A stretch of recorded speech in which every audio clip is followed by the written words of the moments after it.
আসসালামু আলাইকুম।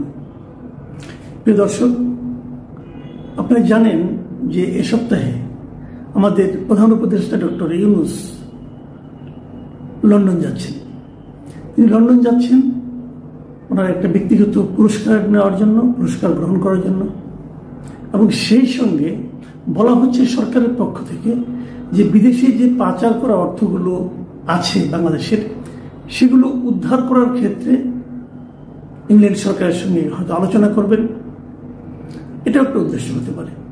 উনি ইংল্যান্ডের প্রধানমন্ত্রীর সঙ্গে দেখা করবেন বলে বলা হচ্ছে, এবং ইংল্যান্ডের যে রাজা আছেন চার্লস, তার সঙ্গে ওনার দেখা হবে। এই দেখার ফাঁকে ইংল্যান্ডের সাবেক মন্ত্রী, সিটি মিনিস্টার এবং লেবার পার্টির এমপি টিউলিপ সিদ্দিক, তার সঙ্গে ডক্টর ইউনূসের দেখা হওয়ার একটা সম্ভাবনা আছে। আসলে সম্ভাবনা অনেক আলোচনা হচ্ছিল বিএনপির প্রধান তারেক রহমানের সঙ্গে ওনার দেখা হবে কিনা, অথবা তারেক রহমান ওনার সঙ্গে দেখা করতে চাইবেন কিনা, চাইলে উনি দেখা করতে রাজি হবেন কিনা। যেমন এই আলোচনাটা ছিল, তেমনি টিউলিপ সিদ্দিকের সঙ্গে ওনার দেখা হওয়া নিয়ে একটা নতুন আলোচনা তৈরি হয়েছে। এই আলোচনার খবরটা আমরা জানতে পেরেছি ইংল্যান্ডের বিখ্যাত দ্য গার্ডিয়ান পত্রিকার মাধ্যমে। এই গার্ডিয়ান পত্রিকা আজকে একটা এ সংক্রান্ত রিপোর্ট প্রকাশিত হয়েছে। সেই রিপোর্টে লিখেছেন এই গার্ডিয়ান পত্রিকার চিফ রিপোর্টার ড্যানিয়েল বোফে, এবং সেই রিপোর্টে বলা হয়েছে যে টিউলিপ সিদ্দিক নিজে থেকেই ডক্টর ইউনূসের সাক্ষাৎ প্রার্থী হয়েছেন। তিনি ডক্টর ইউনূসের সঙ্গে কথা বলতে চান। কি ব্যাপারে উনি কথা বলতে চান? যে বাংলাদেশের টিউলিপ সিদ্দিকের বিষয়ে যে সমস্ত অভিযোগ দুদক উত্থাপন করেছে এবং একটা গ্রেফতারি পরোয়ানা জারি হয়েছে বলে জানানো হয়েছে, সেই বিষয়গুলিকে টিউলিপ সিদ্দিক মিসআন্ডারস্ট্যান্ডিং হিসেবে অভিহিত করেছেন। তিনি বলেছেন বাংলাদেশের তার কোনো স্বার্থ সংশ্লিষ্ট কর্মকাণ্ড নেই। হ্যাঁ, এটা ঠিক যে এখানে ওনার খালা দেশে দীর্ঘদিন প্রধানমন্ত্রী ছিলেন, এবং উনি বলেছেন যে আমার জন্ম ব্রিটেনে, আমার কর্ম সেখানে, বাংলাদেশে আমার কোনো ধরনের প্রফেশনাল কোনো কর্মকাণ্ড নেই, কাজেই সেখানে এই সমস্ত দুর্নীতির অভিযোগগুলো গ্রহণযোগ্য নয়।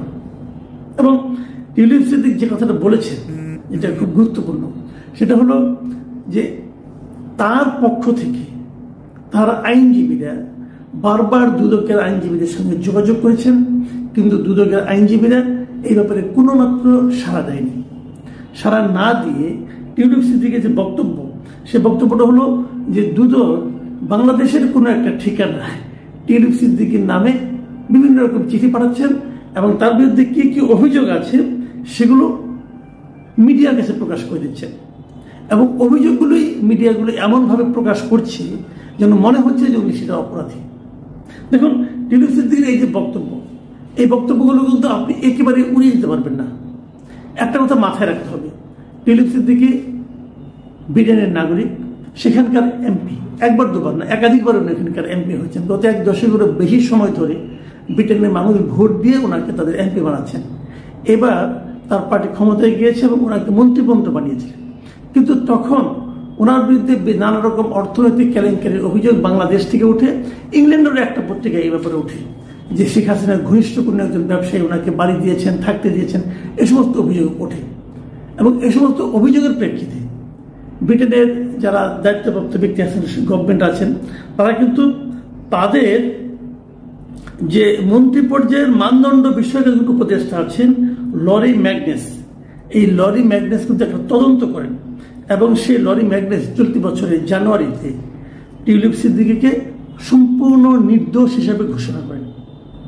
কিন্তু এই ঘোষণার পরেও এই লরি ম্যাগনেস একটা কথা অবশ্য বলেন ওনার রিপোর্টে, ওখানে তিনি টিউলিপ সিদ্দিককে সতর্ক করে দেন এবং বলেন যে তার পরিবারের বাংলাদেশের সঙ্গে ঘনিষ্ঠ যোগসূত্র থেকে যে সুনামের ঝুঁকি হতে পারে তা নিয়ে তার সচেতন থাকা প্রয়োজন।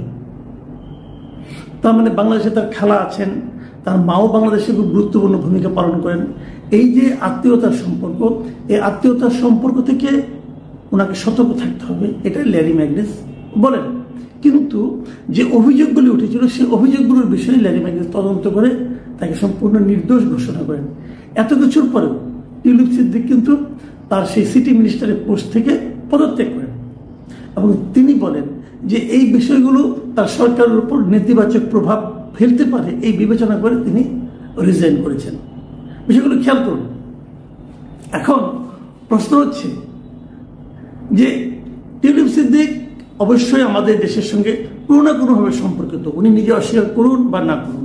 সম্পর্কিত এই কারণে যখন ওনার খালায় দেশের প্রধানমন্ত্রী ছিলেন তখন কি তিনি এখানে এসে রাষ্ট্রীয় নানা ধরনের প্রোটোকল ওনাকে দেওয়া হয়নি? হয়েছে। উনি কি সুযোগ সুবিধা পাননি? কিছু পেয়েছেন, উনি পেয়েছেন, ওনার ভাই পেয়েছেন, ববি সিদ্দিক পেয়েছেন, এরা সবাই জানে, এরা নতুন কিছু নেই। তারপরেও আমার মনে হয় শেখ হাসিনা পরিবারের মধ্যে সবচেয়ে কম ঘনিষ্ঠ আমাদের এই সরকারের সঙ্গে ছিলেন টিউলিপ সিদ্দিক। ওনার সম্পর্কে একটা বড় অভিযোগ ছিল যে এই রূপপুর পারমাণবিক যে বিদ্যুৎ কেন্দ্র ছিল সেটার সঙ্গে সেটা পাওয়ার ক্ষেত্রে টিউলিপ সিদ্দিক রাশিয়ার সঙ্গে পুতিনের সঙ্গে ওখানে ওই সময় একটা এক ধরনের মধ্যস্থতাকারী ভূমিকায় অবতীর্ণ হয়েছেন এবং উনি বিপুল পরিমাণ অর্থ এখান থেকে সরিয়েছেন। এই ধরনের অভিযোগ আমাদের এখান থেকে উঠেছে। কিন্তু সেই অভিযোগগুলোর পেছনে কাগজপত্র কতটুকু কি আছে, কতটুকু সত্যতা আছে, কতটুকু তথ্য ভিত্তিক অভিযোগ সেটা নিয়ে কিন্তু আলোচনা হতে পারে। কিন্তু যেহেতু আওয়ামী লীগের উপরে প্রচুর দুর্নীতির অভিযোগ ছিল, কাজে মানুষ কিন্তু সাধারণভাবে এই অভিযোগগুলো বিশ্বাস করেছে। এখন ডক্টর ইউনূস গিয়েছেন, যাচ্ছেন উনি, ওনার সঙ্গে ওই যে দেখা করতে চান,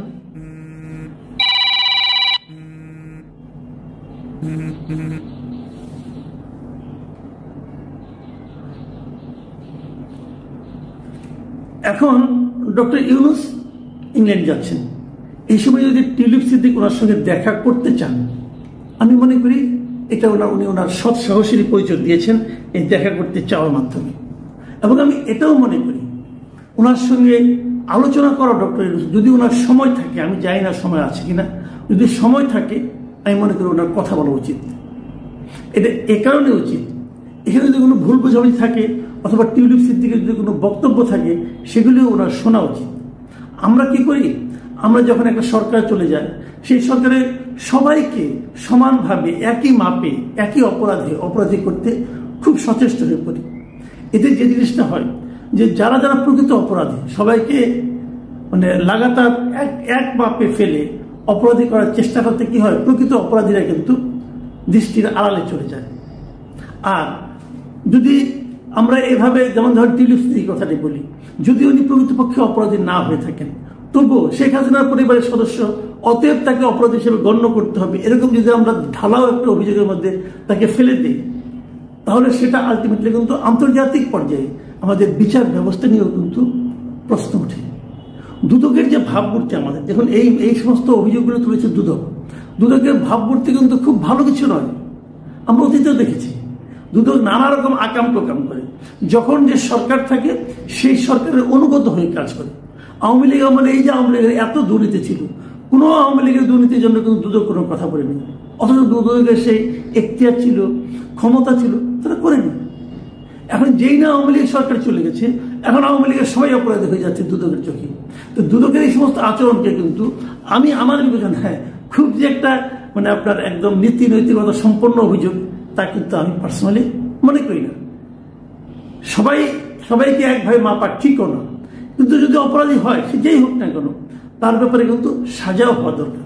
আরেকটা জিনিস সেটা হলো কোনো ব্যাপারে অভিযোগ মানেই কিন্তু সে অপরাধী না। কিন্তু দুদক যে কাজটা করে, কোনো একটা অভিযোগ পাওয়া মাত্র সেটা মিডিয়াতে যেভাবে ফলাভাবে প্রচার করা হয় এবং যার বিরুদ্ধে অভিযোগ তার বক্তব্য ছাড়াই যেভাবে মিডিয়া সেটাকে প্রচার করে, তাতেও কিন্তু আমি মনে করি যে আন্তর্জাতিক পর্যায়ে যদি সেই ব্যক্তিরা আন্তর্জাতিক পর্যায়ে কেউ হয়, আন্তর্জাতিক পর্যায়ে কিন্তু আমাদের দেশে বিচার ব্যবস্থা, আমাদের দেশের অ্যান্টি করাপশন অর্গানাইজেশন যারা আছে তাদের ব্যাপারে একটা নেতিবাচক ধারণা দেয়। আমি মনে করি এক্ষেত্রে যেহেতু ডক্টর ইউনূস যাচ্ছেন, উনি অবশ্যই টিউলিপ সিদ্দিকের সঙ্গে কথা বলতে পারেন। উনি কথা বললেই তো সব বুঝে যাবেন না, ডক্টর ইউনূসেরও বক্তব্য আছে। উনি যদি প্রয়োজন মনে করেন এখানে দুজন লোক তো ওনার সঙ্গে নিতে পারেন। যদি উনি দেখা না করেন, সময় না দেন, তাহলে এটা কিন্তু তখন টিউলিপ সিদ্দিকের পক্ষ থেকে একটা বক্তব্য পড়তে পারে যে ওনাদের আত্মবিশ্বাস নাই, ওনাদের কাছে পর্যাপ্ত ডকুমেন্ট নাই, এই জন্য ওনারা আমার কথা শুনতেই চাইলেন না। ওনাকে আত্মপক্ষে সমর্থন করার সুযোগ দিন, অথবা ওনার উকিলকে, আমাদের দুদকের উকিলটা কেন বারবার এড়িয়ে যাচ্ছেন সেই বিষয়ে কিন্তু একটা সুরাহা হওয়া দরকার। আমরা চাই যে প্রত্যেকটা অপরাধীর সাজা হোক, সে যেই হোক না কেন সাজা হোক, কিন্তু যে অপরাধটা করেনি তার নামে